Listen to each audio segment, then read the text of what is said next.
Hey there, Internet. It's December, so you know what that means. No, it's not Christmas season. It's fix all the stuff I broke on the Airstream over the summer season. Whatever.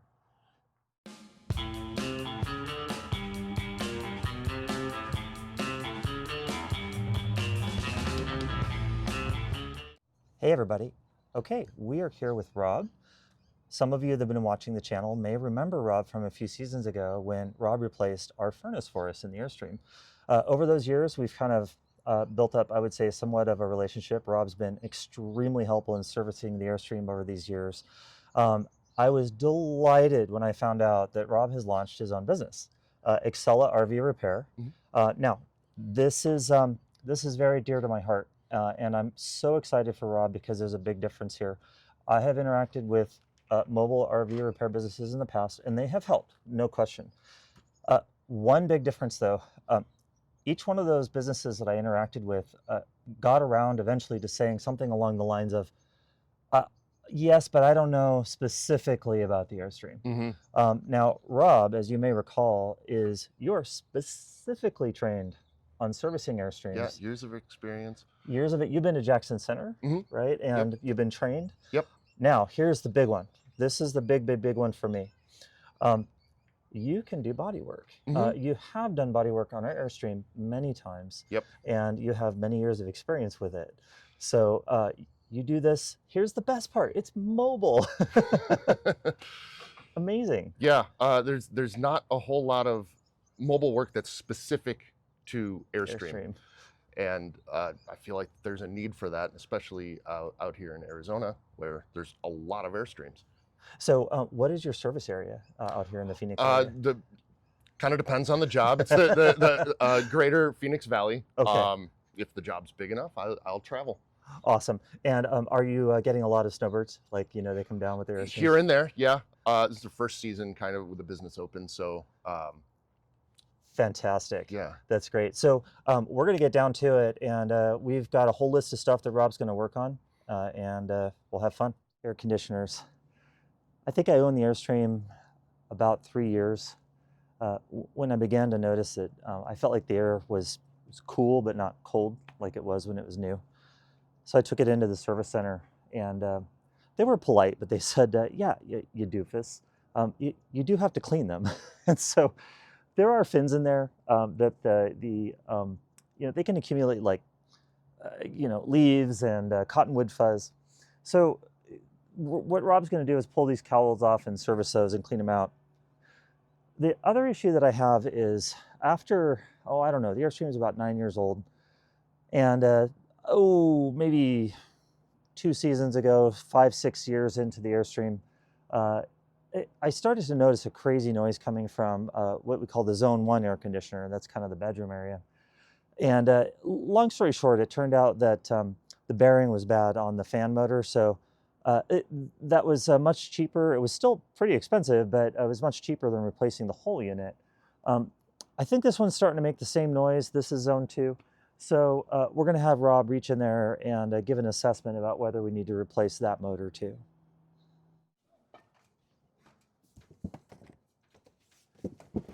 Now, Rob knows where to go on the Airstream roof. Do not attempt this on your own.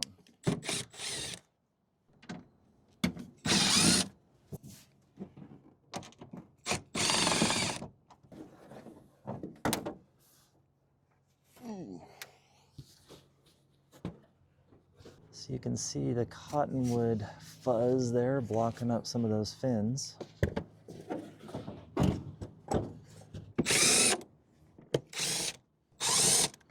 What's under that compartment?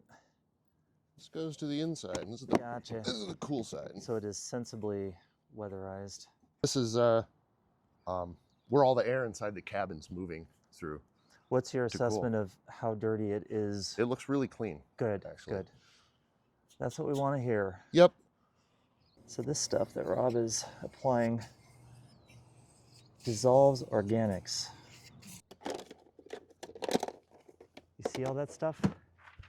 That's the crud that prevents this thing from cooling most efficiently. Now that tool, as I recall, straightens the fins, is that right? Yeah, tries to. So we got a loose bolt up there, huh? Yeah, this bolt right there. There's 3 of them that hold the motor on. This one here, another one on the other side. So it's interesting. That could contribute to some of the rattling I hear sometimes when the motor's running. It's possible. Yeah. But we get just a little bit of movement in there. We'll tighten that nut up. Right on. All right. Well, since Rob serviced the air conditioners, a couple weeks have gone by, and you can see we have a new motor. The reason is that it would be on brand for me to be out in the middle of nowhere and have the motor go out. And I had mentioned to Rob that I felt like I was hearing noises from zone 2. And so it was a pretty straightforward replacement. I mean, I'm not doing it. We'll watch Rob do it. But I felt like might as well be proactive while we got the time to service it. That dude down there was waiting for another RV repair guy. But Rob shows up.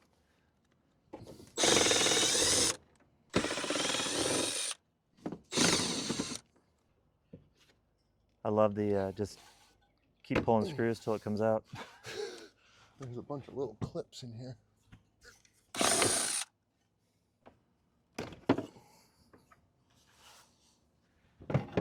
So you got to release that squirrel cage from the keyway. Oh look, they give you a spot to reach in there. Mm-hmm. Nice.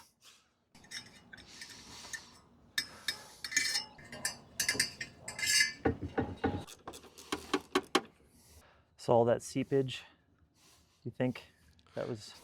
Probably bearing oil. Yeah. We're plugged into shore power, right? We are indeed. We are. Okay. We should probably I can either hand unplug you- that or throw the breaker before I Start reaching in there. Yeah, before I cut a lot of wires. There it is, you guys. Okay, there we go. Proof. Emily's not crazy. Bearing oil.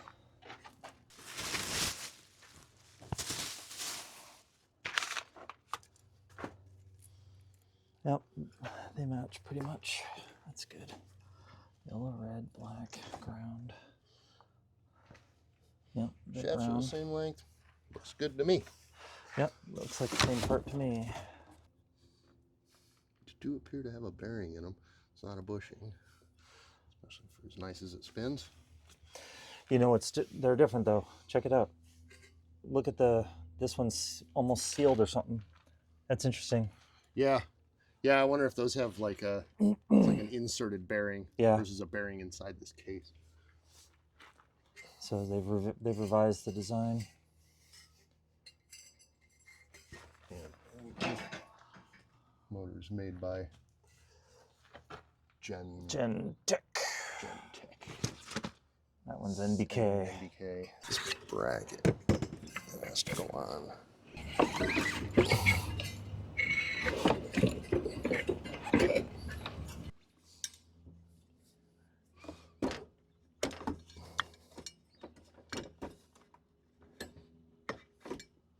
That's not 3/8.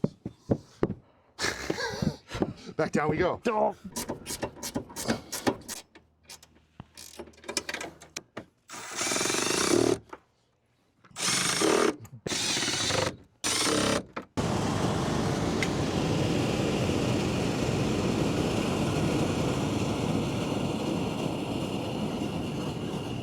Sounds good to me. You're going to do a temperature split. That tells you how well it's cooling, is that Right, yeah, we're looking for about 25 degrees from in to out. Got it.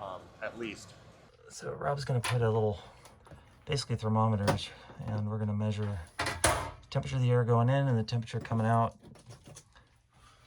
I happen to know about this because they do this at my house seasonally, and we're going to make sure it's cooling. All right, you need what? Zone 2, I guess. Yeah, zone 2. Okay, so we got zone 2. Yep. Well, one's closer to the skylight, so that's why it's yeah.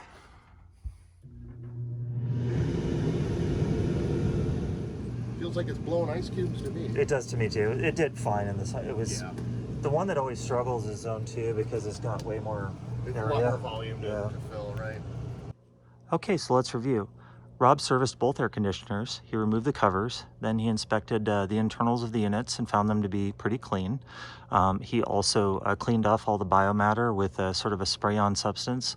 He determined over here in zone 1 that there was a loose component, probably why I was hearing a little bit of rattling.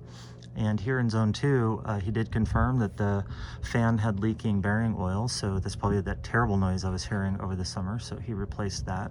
And then we did a split test down in the trailer and determined that these air conditioners are doing about 25 degrees of split, which is very good for air conditioners of this age. So we are ready to go with a new summer of adventure